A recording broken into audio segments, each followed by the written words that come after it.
श्रोते हो नमस्कार.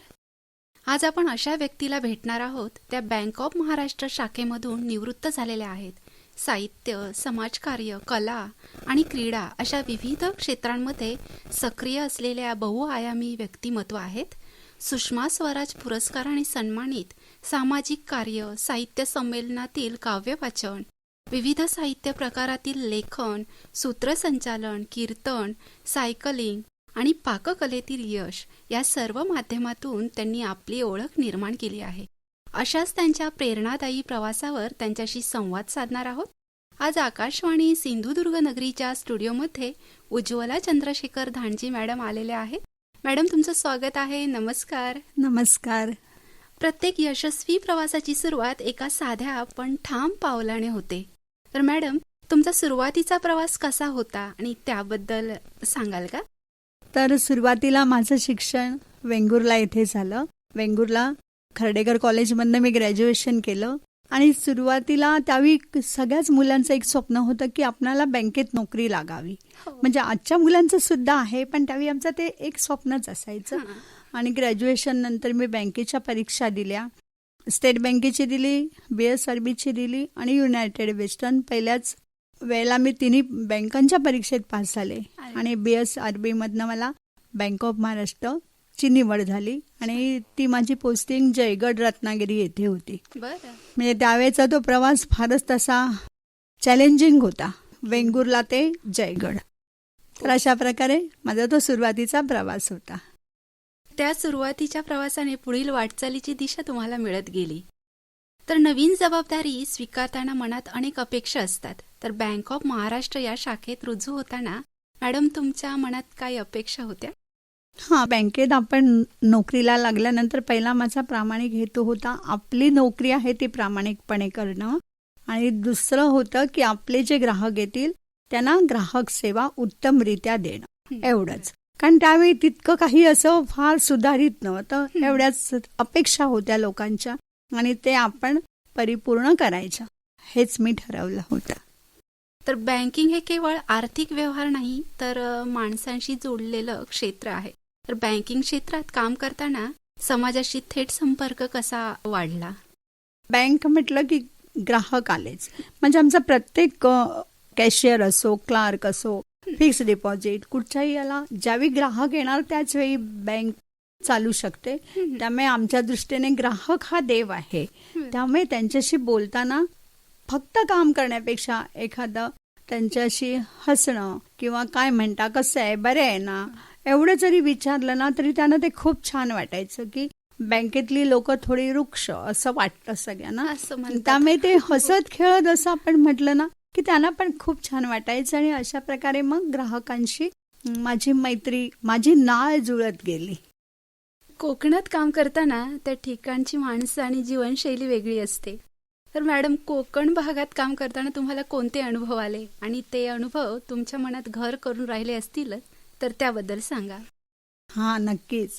तर ज्यावेळी मी जयगडला हजर झाले ना त्यावेळी जयगडच्या बँकेत हजर होणारी मी पहिली महिला कर्मचारी होते. त्यामुळे तिथे मला नावाने कोणीच हाक मारले नाही.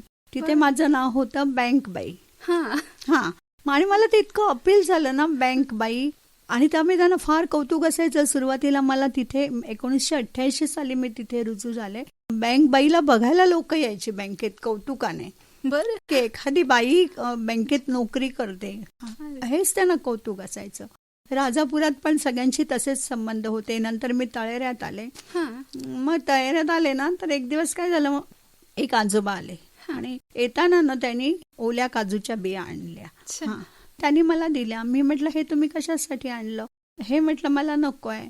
ते म्हणाले नाही तू घे, तुला सोलता येतात ना. मी म्हटलं नाही. मग त्यांनी पिशवी घेतली, ते गेले. मी विसरून पण गेले, गर्दी होती काउंटरला. थोड्या वेळानं माझ्या सहकार्याच्या लक्षात आलं. तो मला म्हणाला, ओ मॅडम, ते बघा तुमच्या आजोबा त्या झाडाखाली फकाचेरीत बसलेत. अरे वा. म्हणजे आपल्याकडे ओल्या काजूच्या बियाणं फकच म्हणतात. आणि त्यांनी तिथे ते चिरले काजू. ते काजू आणून दिलं नाही आणि मला म्हणाले हे घे, बाय, ह्याची तुला उसळ करून खा, नाही तर त्याचा हलवा करून खा, पण खाताना ह्या म्हाताऱ्याची आठवण काढा. किती छान अनुभव, किती छान ना. नंतर असाच आणखी एक अनुभव की काउंटरला आम्ही दोघी बसलेलो, माझी सहकारी होती बाजूला आणि माझी दाढ खूप दुखत होती. मी म्हटलं सहज माझी दाढ खूप दुखते ग. तर माझ्या समोर ना काउंटरच्या बाहेर एक ग्राहक होते. ते मला दाढ दुखते तर अमुक अमुक औषध करा, अमुक झाडाचा पाला घ्या. मी म्हटलं तुम्ही कसं काय सांगू शकता? तर ते म्हणाले की नाही, मी म्हणे गावठी औषधं देतो. मी म्हटलं माझी दाढ राहून देत, माझ्या बाबांना पितांचा त्रास होतो, म्हणजे असं शरीरावरती चट्टे येतात आणि आम्ही खूप डॉक्टरना दाखवलं, स्पेशालिस्ट केले, पण त्यांना त्याचा खूप त्रास होतो, त्याच्यासाठी तुम्हाला शक्य असलं तर तुम्ही औषध द्या.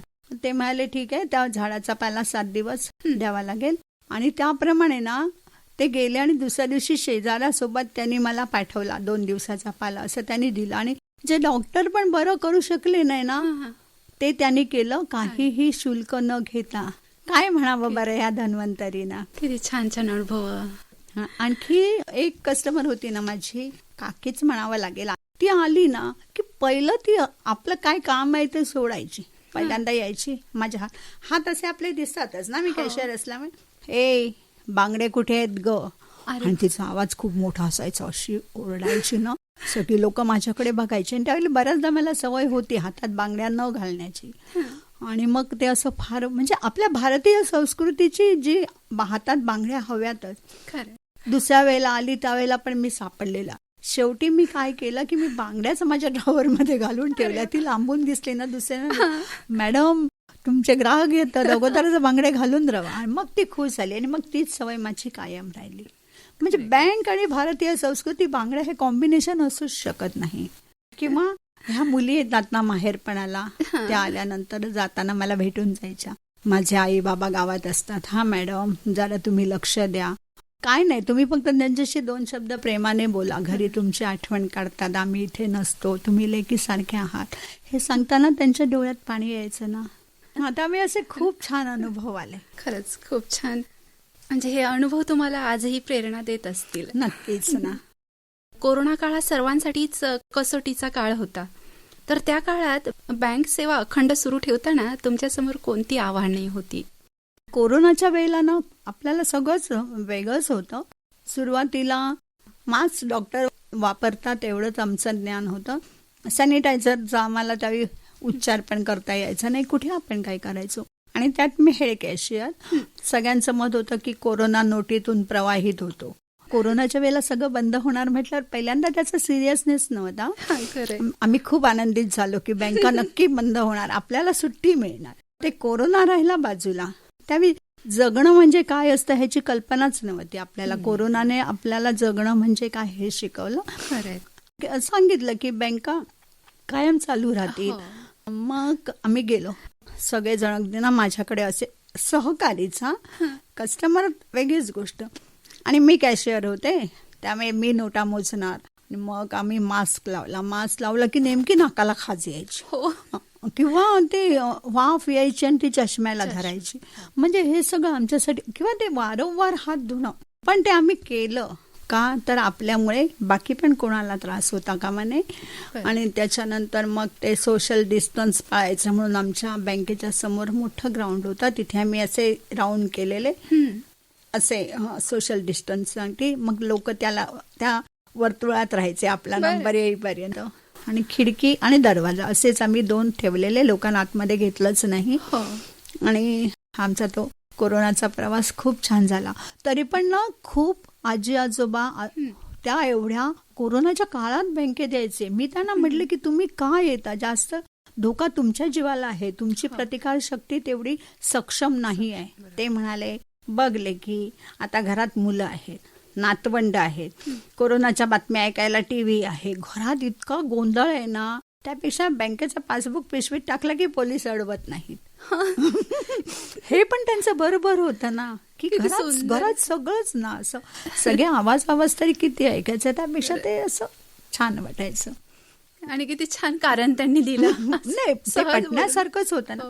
कारण मुलं उठतात, शाळेत जातात, नातवंड शाळेत जातात, मुलं नोकरीला जातात, हे आजी आजोबाच घरात, टीव्ही चालू नसतो आणि तो खरंय. टीव्ही पण मोठाच ना आवाज हो, कोरोनाच्या गोष्टी ऐकायला. आणि तेच ऐकून मनस्थिती पण बिघडण्याची खूप हो. आम्ही कोरोनाच्या वेळेला खूप काळजी घेतली आणि कोरोनाच्या वेळेला एक दिवस पण आमची शाखा बंद राहिली नाही. अच्छा. हा, कोणी पॉझिटिव्ह आलं किंवा काय असं काही झालं नाही. आणि जे आमचं रोज वडापाव उसळपाव खायची जी कधी कधी सवय होती ना, ती पूर्ण नष्ट झाली.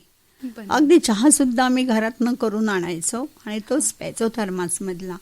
आणि कोरोनाच्या वेळेला फक्त एक कळलं की माणसातला माणूस पण कळलं. हो, खरं आहे ते. आपल्याला काहीच कशाचीच फिकीर नव्हती अशा वेळेला. तो कोरोनाचा अनुभव आपल्याला खूप काही शिकून पण गेला. आपलं कोण, परक कोण, हे परक त्यातून कोण, आपण हे शिकलो. पण आपल्याला शिकून गेलं. कोरोनाने म्हणजे असं खूप छान आपल्याला काही गोष्टी दिल्या की आपण बाकीच्या पण गोष्टी, त्यावेळी घरात कामवाली नव्हती, आपण इतकं सगळं करायचो, भांडी कपडे केर वारा करून ती बँक गाठायची, तिथून यायचं. म्हणजे त्याने आपल्याला सक्षम पण केलं असं. खरं आहे ते. हो. त्यामुळे कोरोनाचे खूप वाईट परिणाम आहेत, तितकेच चांगले सुद्धा आहेत, फक्त ते आपण घेण्यावरती आहेत. खरं आहे ते, खरं आहे. म्हणजे त्या काळात संकटातून संघभावना आणि जबाबदारीचं महत्व समजलं. बरं, नोटबंदी हा देशाच्या आर्थिक इतिहासातील महत्वाचा टप्पा ठरला आहे. तर ऐतिहासिक नोटबंदीच्या काळात हेड कॅशियर म्हणून मॅडम तुमचा अनुभव कसा होता? म्हणजे लोकांना वाटायचं की चला बाबा हेड कॅशियर म्हणजे सगळे पैसे काय ते बाईंचेच. हो. आणि मी संध्याकाळी 7:30-8 वाजता मार्केटमध्ये होते आणि मला 2-3 कस्टमरांचा फोन आला, मॅडम नोटबंदी झाली आहे, आता आमच्या पैशांचं काय होणार? मी म्हटलं अशी काय नोटबंदी होत नसते, नोटबंदी झाली तर आम्हाला कळतं पहिल्यांदा, त्यामुळे तुम्ही काही काळजी करू नका. कारण अशी नोटबंदी होऊ शकते हे आम्ही कल्पनाच केली नव्हती ना. बँकेतनं आम्ही आलो संध्याकाळी आणि रात्री झाली ना ती. मग मी घरात आले आणि टीव्हीवरती नोटबंदीच्या गोष्टी.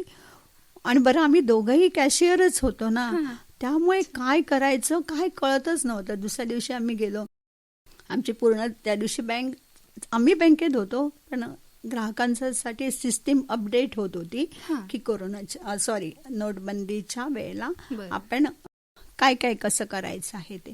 आणि नोटबंदी झाल्यानंतर जी काय तुफान गर्दी, कारण शेवटी पैसा शेवटी चाललंय कशासाठी? पोटासाठी, पैशासाठी. आणि प्रत्येकाने तिथे ते येणं, ते फॉर्म भरायचे होते, ते पैसे द्यायचे, मग बदलून घ्यायचे. मग अशा वेळेला बदलून देताना आमच्याकडे काही वेळेला कॅश कमी असेल ना तरी मॅडम मळलेल्या किंचित फाटलेल्या नोटा सुद्धा लोकांनी घेतलेल्या होत्या. हा, कारण त्या बाकीच्या 50-100च्या होत्या ना, त्या काय बदलल्या नव्हत्या, त्या बदलून आम्ही देत होतो. आणि त्याच्यानंतर मग नोटबंदीच्या वेळेला आम्ही पण 4-5 शाखांचे एकत्र कॅश करायचो. मग ते कॅश आमच्या करन्सी चेस्ट रत्नागिरीला न्यायचो, तिथून मग त्या नोटा बदलून आणायचो. त्याच्यानंतर त्या बँकांना मी कॅश द्यायचे आणि रात्री 12-12:30-1ला आम्ही घरी जायचो. अच्छा. हो, म्हणजे नोटबंदीच्या वेळेला खूपच काम होतं. आणि नोटबंदीच्या वेळेला एक पतिराजांना साक्षात्कार झाला की घरात तांदूळ आणायचे, डाळ तेल आणायचे, पैसे नाहीत म्हणणाऱ्या आपल्या बायकोच्या कपाटात ठेवलेल्या साडीत किती पैसे आहेत. म्हणजे यात मला त्या स्त्री शक्तीचं कौतुक वाटलं की एखादा आपल्यासाठी दागिना करेन म्हणून ठेवलेले पैसे असतात ते, पण ते कुटुंबासाठीच ती वापरते. आणि ते असे पैसे पण आले, आपल्या पत्नीचा साक्षात्कार झाला. आणि तो नोटबंदीचा काळ पण आम्हाला एक अविस्मरणीय असाच ठरला. म्हणजे त्या कोरोना काळाने संयम आणि व्यवस्थापनाचे धडे दिले असं म्हणावं लागेल. तर शासकीय योजना आणि बँका यांचा थेट संबंध जनतेशी जोडलेला असतो असं म्हणतात. तर लाडकी बहीण योजनेदरम्यान बँकेत झालेल्या गर्दीतील अनुभव कसे होते? आयुष्यातला ना हा एक खूप आनंदाचा क्षण होता, लाडकी बहीण. सुरुवातीचे 2-3 महिने ना मला लाडक्या बहिणींचे खूप आवडले, कारण त्यातल्या बऱ्याच बायकांना ना बँक म्हणजे काय ठाऊक नव्हतं आणि ते प्रत्येकीच्या खात्यात पैसे येणार होते. मग काही लोकांचे जुनी पासबुक होती, त्यांचे KYC करायचे होते, इनऑपरेटिव्ह झालेले होते, ते ऑपरेटिव्ह करायचे होते. बँकेचा माहोल वेगळा होता, त्यामुळे त्यांच्या चेहऱ्यावरती असणारं ना थोडंसं भीती अशी ती बघायला खूप छान वाटायची. मग ते आल्यानंतर मी त्यांच्याशी एकदम मोकळं बोलायची, काय बाबा तुम्ही लाडक्या बहिणी आहात, तुम्हाला भाऊ तुमचे पाठवत आहेत, हे ते असं काही बोललं ना की त्या मोकळ्या व्हायच्या. आणि लाडक्या बहिणींची गर्दी असल्यामुळे सामान्य ग्राहकांना पण त्याचा फरक पडायचा. कारण ह्या सगळ्या बहिणी आणि त्याच्यात रेग्युलर पैसा भरणारा एखादा मध्ये असायचा.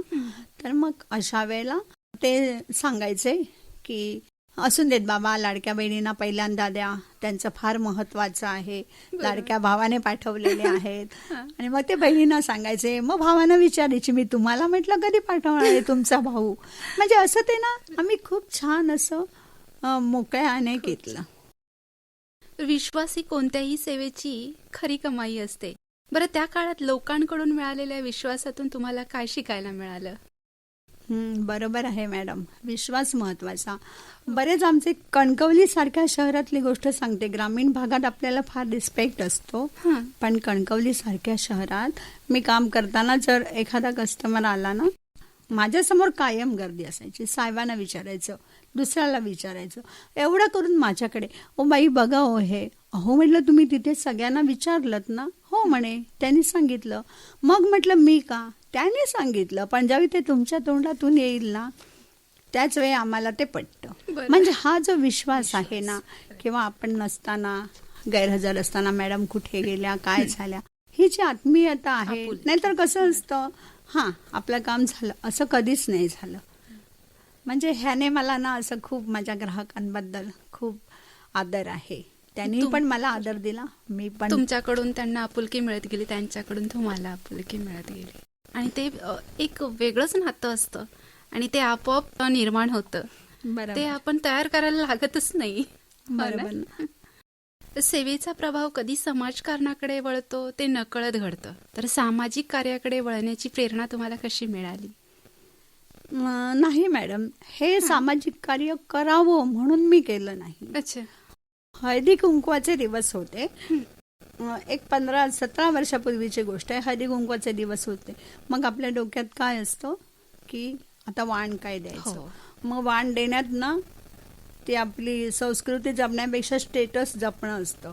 बापरे, 20 रुपयाचं देऊ की 25 रुपयाचं देऊ, काय म्हणतील असं, किंवा तिने दिलं तर त्यापेक्षा माझं हे जे असतं ना, तर मी विचार केला की एक 20 रुपयाचं वाण धरलं आपण, 100 वाणं धरली तरी 2000 रुपये होतात, शिवाय बाकीचं सगळं वेगळं. मग माझ्या मनात विचार आला की आपण असं न करता आपण सगळ्यांनी मिळून एकत्र आलो. नाडकर्णी नगर आमचं कलमठ आणि स्वामी समर्थ नगर असे इथल्या काही जणी जरी आम्ही एकत्र आलो आणि त्यांनी आमचं गणपतीचं देऊळ आहे तिथे जरी हळदी कुंकू घातलं तरी म्हटलं भरपूर होईल. बरं, कमीत कमी किती जरी कमी सामान घेतलं तरी 2000 रुपये खर्च येतोच.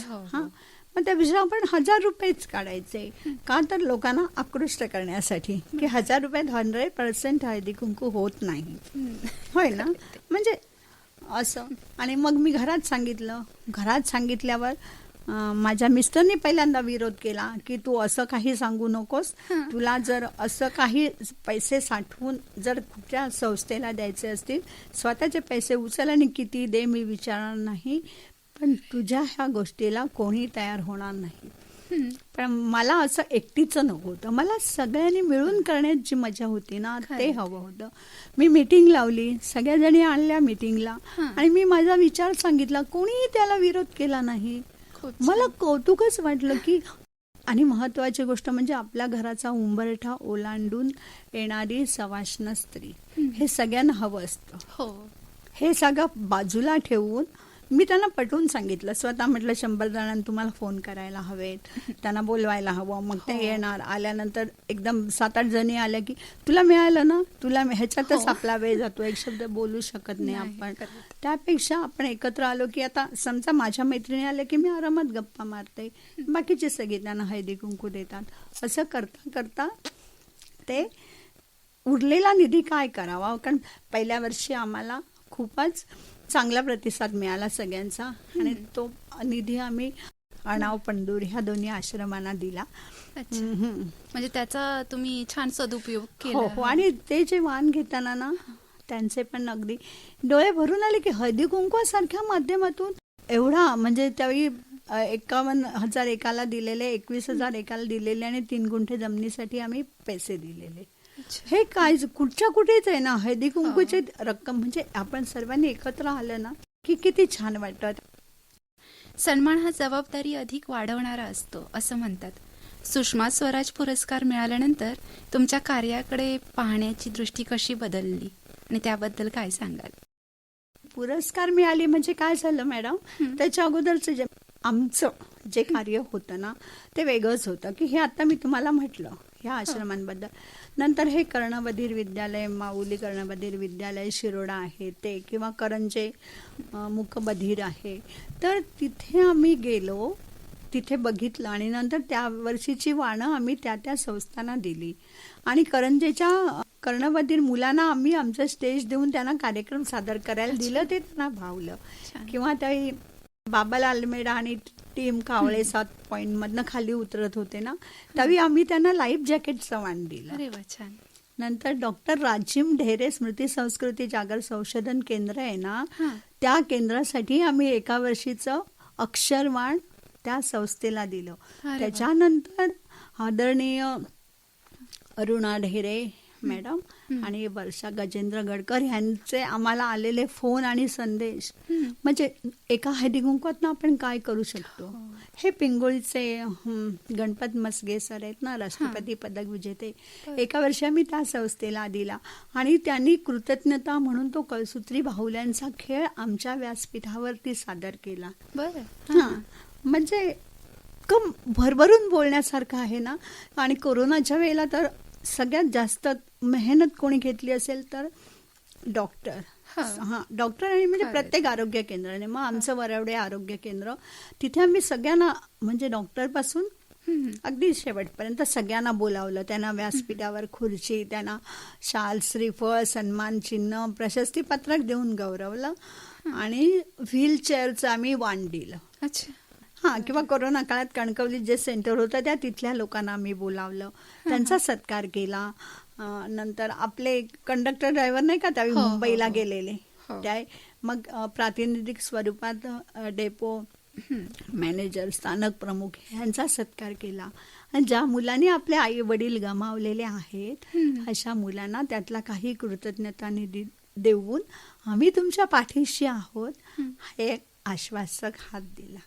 त्यामुळे हा पुरस्कार मिळाला. हे जे माझं कार्य होतं ते आमच्या कॉलनीतच राहणाऱ्या आदरणीय प्रज्ञा धवन मॅडम, की सामाजिक कार्यात आणि राजकीय क्षेत्रात फार मोठी प्रस्त आहे, तर त्यांनी ह्या माझ्या सगळ्या कार्याची दखल घेतली आणि त्यांना वाटलं की ह्यांच्यासाठी काहीतरी करायला हवं हं. आणि त्यामुळे तो मला पुरस्कार मिळाला. म्हणजे ही कुठची गोष्ट पुरस्कार मिळण्यासाठी किंवा आपण काहीतरी करतो असं नव्हतं, बरं. सहज घडून गेलं. नक्कीच. या सन्मानाने तुम्हाला समाजकार्य करण्यासाठी नवी ऊर्जा मिळाली असेल, हो ना? हो हो. तर समाजकार्य करताना आलेला एखादा संस्मरणीय अनुभव आमच्या श्रोत्यांना सांगा. म्हणजे काही क्षणशः आयुष्यभर सोबत राहतात असा एखादा. हां, आता हे जे प्रत्येक आम्ही जे वाण दिलेलं आहे ना, बरं. हे एक प्रत्येकाचा अनुभव प्रत्येक वर्षीचा वेगळा आहे. वेगळं असं. एक वर्षी तर ना मॅडम आम्ही आदरणीय मधुसूदन नानिवडेकर हं. ह्यांना बोलावलं अच्छा. आणि कविता, गझल आणि गप्पा असा त्यांचा जो कार्यक्रम होता ना, तो कार्यक्रम ठेवून एका वर्षीचं वाण आम्ही म्हणजे गझलेचं वाण दिलं. त्यामुळे हे जे सगळेच अनुभव आहेत ना, ते प्रत्येक वर्षीचा अनुभव खूप सुंदर. संस्मरणीय असाच आहे. नक्की नक्की. खूप छान. श्रोते हो, जे या संवादातून उज्ज्वला चंद्रशेखर धांडजी मॅडम यांचा कार्यकाळ हा केवळ बँकिंग पुरता मर्यादित नसून समाजाशी नातं जोडणारा सेवा प्रवास असल्याचा स्पष्ट होतं. कोकणातील अनुभव, नोटबंदी आणि कोरोना काळातील जबाबदारी तसंच लोकांनी दाखवलेला विश्वास यातून सेवा, संवेदनशीलता आणि कर्तव्य भावना अधोरेखित होते. सामाजिक कार्याची प्रेरणा आणि सुषमा स्वराज पुरस्काराने वाढलेली जबाबदारी त्यांच्या कार्याला नवी दिशा देते. असा हा त्यांचा समाज प्रवास नक्कीच प्रेरणादायी आहे. श्रोते हो, अनुभवांची वाटचाल या मुलाखतमध्ये उज्ज्वला चंद्रशेखर धांडजी त्यांच्या सेवाभावी कार्यकाळाचा प्रवास आजच्या पहिल्या भागात अनुभवला. वेळेअभावी इथेच थांबूया, पण पुढील भागात कविता आणि साहित्य संमेलन याविषयी जाणून घेणार आहोत.